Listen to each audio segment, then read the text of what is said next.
Blood reveals secrets buried for years. A simple DNA test transforms David's life completely, exposing an unknown paternity that shakes the foundations of his existence. Single Dad gave his blood to a dying child isn't just a story of salvation, but a profound journey through hidden truths that define us. The destiny flowing through his veins now pulses in two children. The corridor of Philadelphia General Hospital pulsed with the frantic rhythm typical of a pediatric emergency. David Marshall, a nurse for 23 years, observed the movement while organizing his instruments at the end of his shift. At 52, his face carried the marks of a life dedicated to caring for others, with wrinkles around his eyes that deepened when he smiled at patients. His routine as a nurse and single father to Sophie, a 15-year-old teenager, had found a quiet balance over the years, a delicate dance between hospital shifts and evenings helping with homework. The white, antiseptic walls of the hospital were his second home, a place where his capacity to care transformed lives daily, even when his own heart still carried scars from the traumatic divorce he'd faced when Sophie was only 5 years old. An alarm echoed through the corridor, breaking the momentary calm of that late afternoon. "Rare blood type urgently needed in pediatrics," announced the voice over the communication system. David immediately recognized the tone of that call. It was one of those situations where every minute meant the difference between life and death for some patient. Without hesitation, he left the instruments he was organizing and walked quickly toward the elevator, pressing the fourth-floor button with automatic familiarity. During his career, David had become known for having a particularly rare blood type, O-negative, with specific antigens, and was frequently called for donations in emergency cases. This characteristic, something as intrinsic to his biology as the color of his blue eyes, had become part of his professional identity, a detail that made him especially valuable in critical moments, like the one now unfolding several floors above. When the elevator doors opened on the fourth floor, the atmosphere was dense with urgency. Doctors and nurses moved with calculated precision around a bed partially visible through the semi-transparent curtains. David could glimpse only a small form under white sheets. A child, perhaps 8 or 9 years old, connected to multiple machines whose beeps formed an anguishing symphony of life, suspended by a thread. "David, thank God you're still in the hospital," exclaimed Dr. Chen, head of pediatrics, whose white coat contrasted with deep circles under her eyes, formed after uninterrupted hours of work. "We have a child with acute leukemia needing immediate transfusion. The adoptive parents are desperate. We've tried all the blood banks in the city, but the specific type we need—" She didn't need to finish the sentence. David was already removing his coat and rolling up his sleeve, exposing the forearm where numerous small needle marks told the silent story of his previous donations. In minutes, David was reclined in a chair next to the emergency room, the transparent tube connecting his arm to a bag that slowly filled with the dark red liquid that could make the difference for that small life fighting a few meters away. "We'll need to do a quick test to confirm total compatibility before we administer the blood," explained the lab technician while preparing a small sample for analysis. David just nodded, his thoughts wandering to Sophie, who would probably already be at home preparing dinner as they had arranged that morning. There was something strangely comforting in imagining his teenage daughter organizing the small kitchen of the apartment they shared, a domestic ritual that anchored his existence while he participated in this other ritual of sharing life. He sent a quick message explaining the delay, receiving in response a heart emoji and the words, "You're my hero, Dad."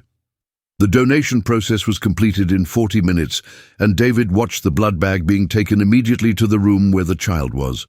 Something about the face shape of that small patient, briefly glimpsed through the curtains, had awakened a strange sensation in his chest, an inexplicable familiarity that he attributed to fatigue and the natural empathy he felt for all children who passed through the hospital. While drinking the juice offered after the donation, David had no way of knowing that that simple blood sample, now being processed in the basement laboratory, carried not only red cells and plasma, but also the genetic code that was about to unearth secrets he never imagined existed. The clock on the wall marked 6:47 p.m., an ordinary moment on a seemingly common day, but one that would soon reveal itself as the dividing line between everything David believed about his life and the truth that pulsed, literally, in his veins. The next morning dawned with the normality that David so treasured. Coffee prepared precisely at 6:15, the 10-minute exercise routine before showering, and the ritual of waking Sophie with a light knock on her bedroom door. "Come on, morning star. The world doesn't wait for sleepy teenagers," he joked while preparing avocado toast, his daughter's favorite breakfast. Sophie emerged from the bedroom with disheveled brown hair and her cell phone already in hand, murmuring something about a biology assignment she needed to finish. The relationship between father and daughter had transformed in recent years, evolving from childish dependence to a silent partnership where both supported each other in daily small battles. There was something particularly special in the way Sophie looked at her father, a mixture of admiration and protection, as if, even in her youth, she felt the need to care for the one who had always cared for her. David's phone vibrated while he washed the breakfast dishes, displaying the hospital's number. "Mr. Marshall, this is Regina from the analysis laboratory. Dr. Chen would like to speak with you as soon as possible. Could you come in before your shift today?" The voice on the other end sounded strangely formal, awakening a subtle disquiet that accompanied David throughout the journey to the hospital. On the subway, observing the constant flow of people, each carrying their own invisible concerns, he tried to rationalize the call. Probably some issue about the compatibility of the donated blood, perhaps the need for an additional donation for the child. The idea of being able to help again brought comfort, partially dissipating the anxiety that grew with each station that passed. Upon arriving at the hospital, however, the serious and compassionate look of the receptionist as she announced his arrival to Dr. Chen reignited the sensation that something significant was about to happen. Dr. Chen's office had always seemed welcoming to him, with its walls decorated with colorful drawings from grateful small patients and medical graduation photos. That morning, however, the environment seemed charged with a palpable tension. "David, please sit down," she said, indicating the chair in front of her massive oak desk. Her eyes, normally lively behind her thin-framed glasses, showed a seriousness that David had rarely witnessed. "When we processed your blood sample yesterday for the transfusion, our standard protocol includes a series of tests to ensure total compatibility. One of these tests involves partial DNA analysis to identify specific markers." She paused, reorganizing some papers on the desk as if searching for the exact words to continue. "The laboratory found something unexpected, something I thought you should know personally, not through a formal report." The room seemed to have decreased in size, as Dr. Chen explained that when comparing David's genetic markers with the records of the child to whom he had donated blood, the system had identified an extremely rare compatibility pattern. "David, the genetic markers show a 98% probability of direct kinship between you and the patient, a boy named Ethan Collins."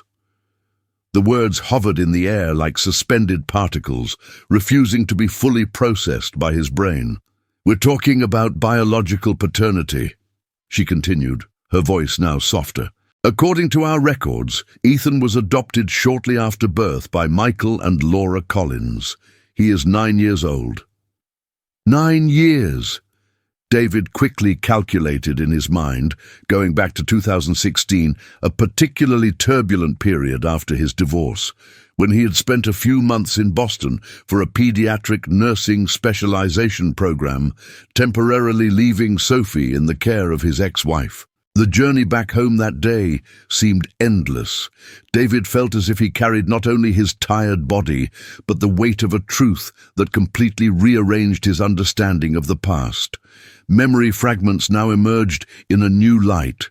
A brief relationship during his stay in Boston, conversations abruptly interrupted, messages not answered when he returned to Philadelphia to resume Sophie's care. He had called so many patients son during his career, an affectionate and automatic expression, never imagining that one of them could actually carry his DNA.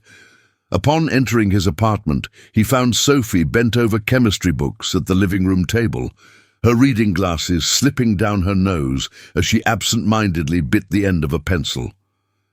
"How was your day, Dad?" she asked, without raising her eyes. The routine question now carried a monumental weight: how to explain that his day had completely transformed who he was, who they were as a family. "Sophie, we need to talk about something important," said David, carefully sitting next to his daughter. His hands, always steady when administering medications or comforting patients, now trembled slightly. With carefully chosen words, he shared the discovery, closely observing the expressions that crossed the teenager's face. Surprise, confusion, a brief flash of something that could be interpreted as jealousy, followed by growing understanding. "So I have a half-brother?" she finally asked, her voice oscillating between curiosity and uncertainty. "Who's sick in the hospital where you work? And you saved his life without knowing who he was?" There was something almost literary in the way Sophie summarized the situation, transforming the initial shock into a narrative that both could begin to process. "It's like those old stories about destiny that we used to read when I was little," she added, an attempt to find familiarity in this unknown territory. David felt unexpected relief at his daughter's response. Where he expected resistance, he found the resilience he had always admired in her. That night, as Sophie finally slept, David remained awake, his laptop illuminating the small improvised office in the corner of the living room. Research about biological parental rights in cases of closed adoption, mixed with articles about how to address identity issues with adopted children. Questions without immediate answers populated his mind as minutes transformed into hours. Did Ethan know he was adopted? Would the adoptive parents be willing to allow some kind of contact? And the most disturbing question, who was the biological mother, and why had she never informed him about the existence of a son? The computer screen reflected in his tired eyes as he found fragments of information about the Collins family. Photos on social networks showing a smiling couple with a dark-haired boy with intensely blue eyes, so similar to his that it now seemed impossible not to have recognized the resemblance immediately. A recent publication mentioned Ethan's battle against leukemia, with hundreds of comments offering support. In one of the photos, the boy held a chess trophy, and David felt a strange pang of pride, followed by the painful awareness of all the moments he had missed. First steps, initial words, all the small and great discoveries he had witnessed with Sophie, and that he completely unknown in the life of this other son, he now knew existed. The hospital seemed different the next morning, as if the building itself had transformed overnight. David walked through the familiar corridors with the sensation of being a stranger, each step echoing with the weight of the revelation he now carried. The pediatric unit, where he had spent countless hours caring for sick children, now housed his own biological son, a reality he still couldn't fully process.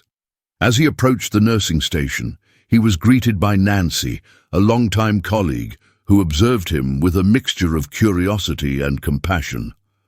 "Dr. Chen told me," she said simply, squeezing his arm in a gesture of silent support. "Little Ethan is in room 412. He's having a good day today. The transfusion worked wonders." David nodded, unable to find adequate words to express the storm of emotions consuming him.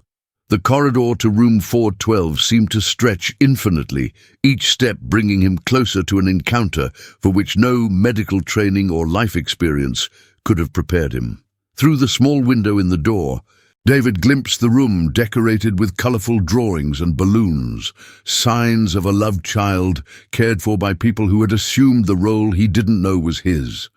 In the hospital bed, a dark-haired boy read concentratedly a mystery book, his eyebrows furrowed in concentration in a way that was strangely familiar, the same gesture Sophie made when absorbed in a particularly engaging reading. Beside the bed, a woman of approximately 40 years organized games and books on a small auxiliary table.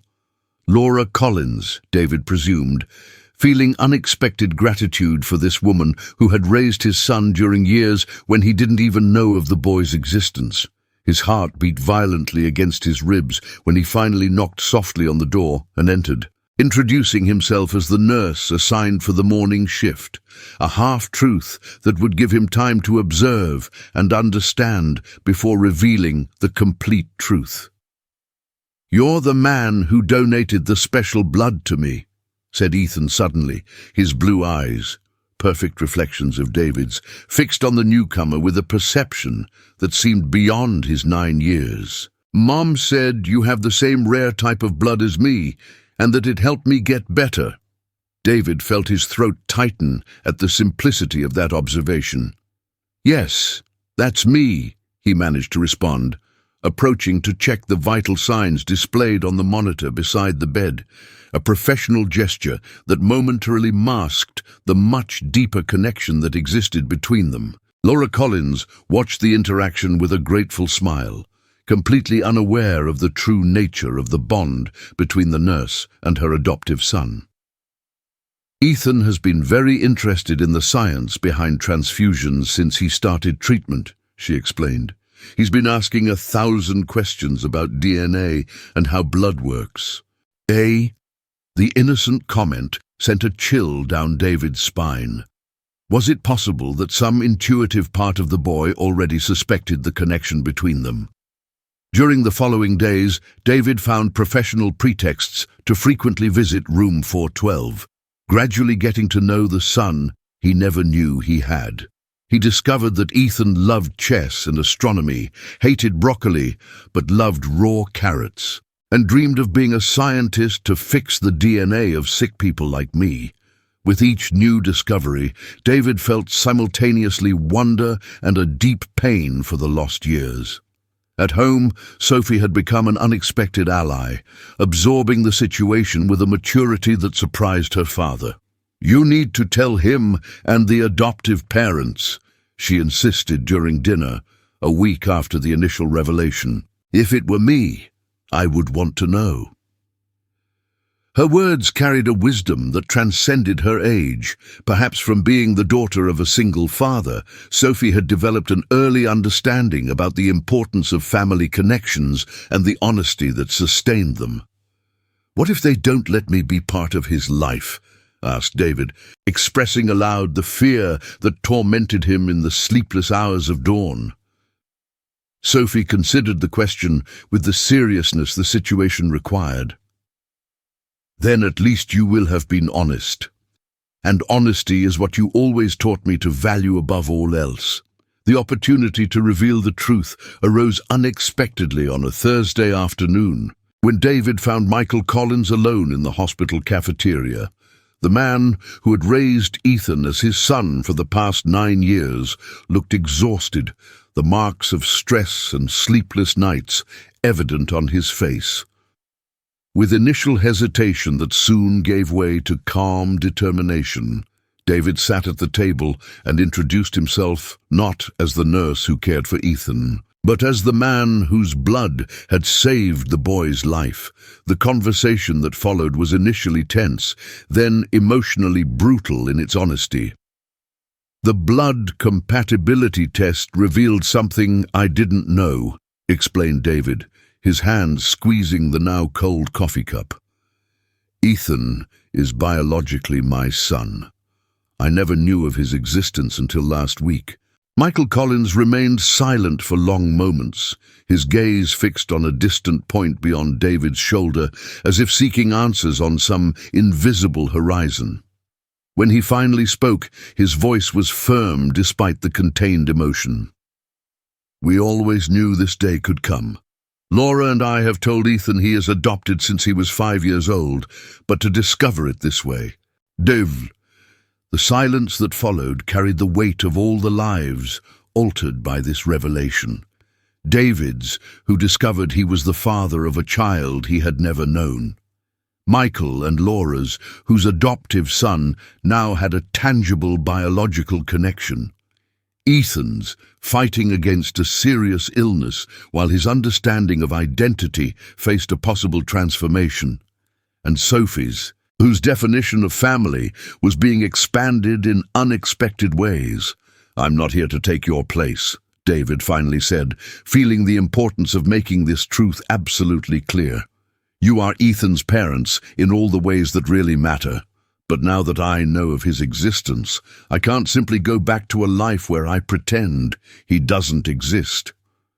Michael nodded slowly, a gesture that didn't indicate immediate agreement, but the willingness to consider the complex intertwining of needs and rights that the situation presented. "Laura and I need to talk. And eventually, if we decide to move forward, we'll have to consider how to present this to Ethan." It was the most David could hope for at that moment. Not a completely open door, but not a completely closed one either. That night, upon returning home, David found Sophie anxiously waiting for news. Together, they sat on the small balcony of the apartment, observing the city lights, while David shared the details of the conversation with Michael Collins. "I think you did the right thing, Dad," said Sophie, her shoulder comfortably leaning against his, a gesture of solidarity that said more than words could express. "Now we can only wait and see what happens." The simplicity of that statement perfectly captured the situation.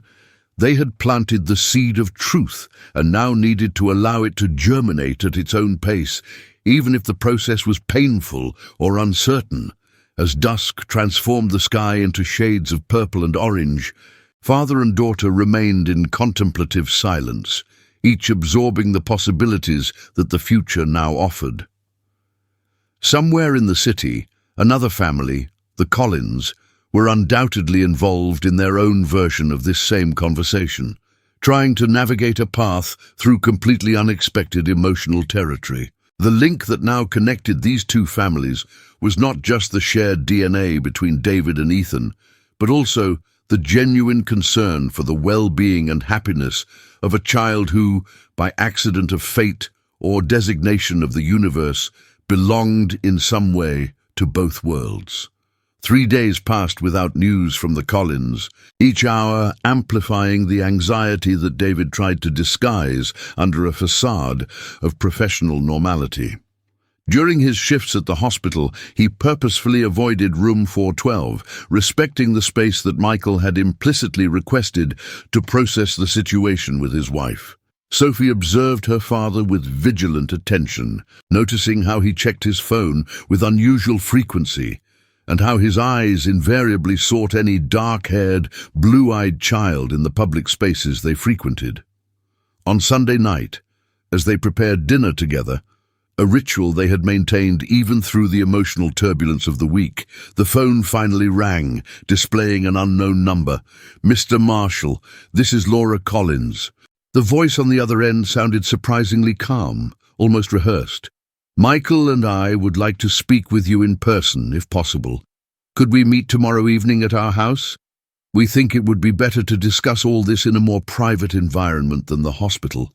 David felt his heart accelerate as he agreed to the meeting, thanking her for the opportunity. When he hung up, he found Sophie's questioning gaze. "They want to talk," he said simply. That's good, right?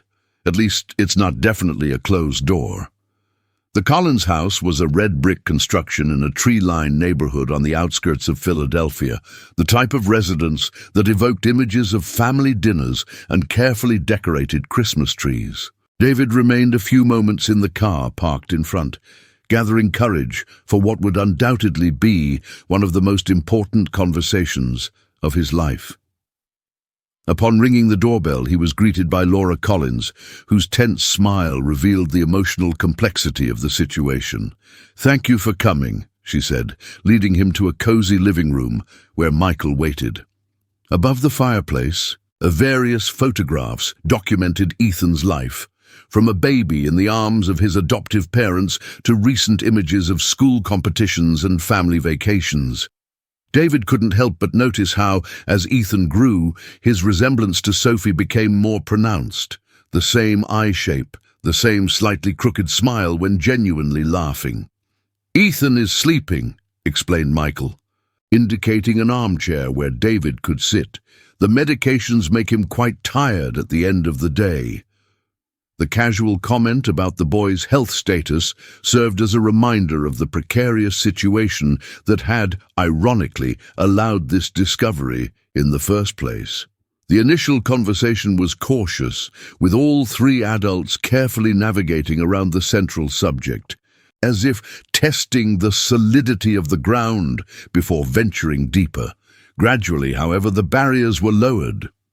Laura explained how they had adopted Ethan through an agency that facilitated closed adoptions, receiving very little information about the biological parents beyond basic medical histories. "We always knew his blood type was rare," she commented, "but the doctors assured us that this wouldn't represent health problems." A heavy silence followed this observation. No one could have predicted that this same rare blood factor would simultaneously be the source of Ethan's current disease and the element that would connect him to his biological father. David, in turn, shared his perplexity at discovering the existence of his son, explaining the brief relationship during his specialization in Boston and how he had never been informed about the pregnancy. "If I had known," he began, his voice failing slightly. Michael completed the unfinished thought. "If you had known, you would have been part of his life from the beginning, and we would never have known Ethan." The observation hung in the air, a painful truth that no one could deny. Each alternative reality would mean the non-existence of another equally valuable one. "We want to do what's best for Ethan," Laura finally said, her hands firmly intertwined on her lap.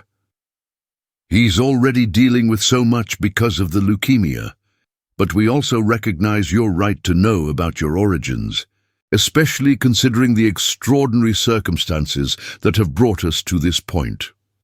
The couple had spent the last days in intense discussions about how to proceed, carefully weighing the potential benefits and emotional risks for their son. "We've decided that we would like to tell the truth to Ethan," continued Michael, "but in a gradual and controlled way, and we would like you to be present when we do." The proposal surprised David. He had expected, at best, permission for occasional supervised visits, not an invitation to actively participate in this crucial moment in the boy's life. "He's already developed a kind of connection with you, as the nurse who donated the special blood," explained Laura with a small smile.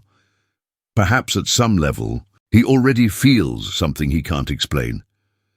2 days later, on a sunny afternoon that seemed incongruous with the gravity of the moment, David found himself again in the Collins living room. Sophie had insisted on accompanying him. "He's my brother, Dad. I have the right to be there." And now nervously waited at his side, her restless hands repeatedly adjusting the band that held her hair. Laura entered the room, gently guiding Ethan, whose countenance seemed healthier after several successful transfusions. The boy smiled upon recognizing David, but his curious gaze stopped on Sophie, clearly intrigued by the teenager's presence. "Ethan, dear, remember how we talked about you being adopted?"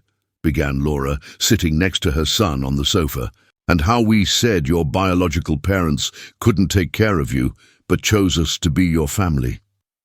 Ethan nodded with the naturalness of someone who had grown up with this knowledge as an integral part of his identity.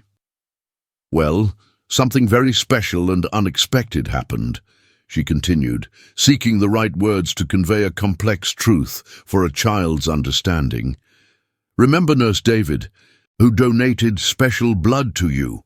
We discovered, through the tests they did with his blood, that he is your biological father." The silence that followed seemed to extend for an eternity as Ethan processed this information, his gaze moving slowly between the faces of the adults, as if seeking confirmation that this wasn't some elaborate joke. "You're my real dad?" he finally asked, his eyes, so similar to David's, fixed on the man who had inadvertently saved his life twice, first by giving him up for adoption, allowing him to find the Collins, and then by providing the compatible blood his body so desperately needed. David felt the weight of that apparently simple question, how to respond in a way that honored both the biological truth and the emotional reality of the situation. "I am your biological father, yes," he answered carefully. "But your real parents are those who raised you with so much love all these years. I only discovered about you recently when my blood helped with your treatment." Ethan considered this answer with surprising intensity for someone so young. "Is that why we have the same special blood?" he asked. "And the same eyes?" he added, demonstrating a perception that had escaped the adults. He had already noticed the physical resemblance, even without knowing its origin. "And who is she?" asked Ethan, pointing to Sophie, who had remained silently observing the interaction. "She is my daughter," David gently explained, "which means she is your half-sister." This revelation seemed to capture Ethan's interest much more immediately than the news about his biological father. Turning completely to Sophie, he bombarded her with questions about her age, school, interests, the natural curiosity of a child who suddenly discovered a completely new family connection. Sophie responded with patience and growing enthusiasm, showing photos on her cell phone of her cat, her friends, and the small telescope that David had given her on her previous birthday. "I also like to look at the stars," exclaimed Ethan, the first genuine demonstration of excitement since the beginning of the conversation. Michael and Laura exchanged looks of cautious relief, while David observed with overflowing emotion the tentative beginning of a bond between his children, a moment he had never imagined witnessing until a few days ago. In the following weeks, a new routine began to take shape.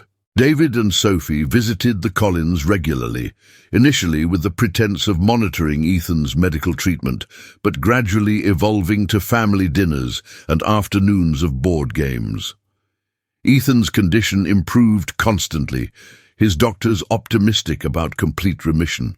The boy, in turn, adapted with surprising ease to the sudden expansion of his family circle, occasionally referring to David as "my other dad," and developing an almost adoring admiration for Sophie, who had naturally assumed the role of protective older sister.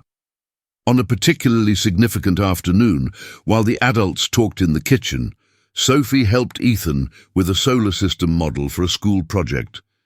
David discreetly observed from the door, marveled by the scene. Sophie patiently explaining the planetary orbits, Ethan absorbing every word with the same concentrated expression that David recognized in himself when learning something new. "They are very similar," commented Laura, silently appearing at his side. "It's almost scary sometimes to see your traits so clearly in him." There was no resentment in her voice, but a quiet acceptance of the complexity of the situation they shared. On a Sunday in autumn, almost 3 months after the initial revelation, the two families, now inexorably intertwined, gathered in the park to celebrate Ethan's 10th birthday and more significantly, the official news of his complete remission. While the children ran between trees whose leaves displayed spectacular shades of red and gold, the three adults sat on a bench, observing with a mixture of gratitude and silent admiration for the extraordinary path that had brought them together. If someone had told me 6 months ago that we would be here today, celebrating together, commented Michael, leaving the phrase unfinished. It wasn't necessary to complete it. All understood the magnitude of the emotional journey they had traveled, from the initial uncertainties to the cautious partnership they now shared in raising Ethan. The late afternoon sun illuminated the scene with an almost ethereal quality, highlighting Sophie teaching Ethan to throw a frisbee, their laughter echoing through the open space. David felt a wave of emotion as he observed his children, one he had raised since birth, and another he was just beginning to know, both equally precious parts of his now expanded heart.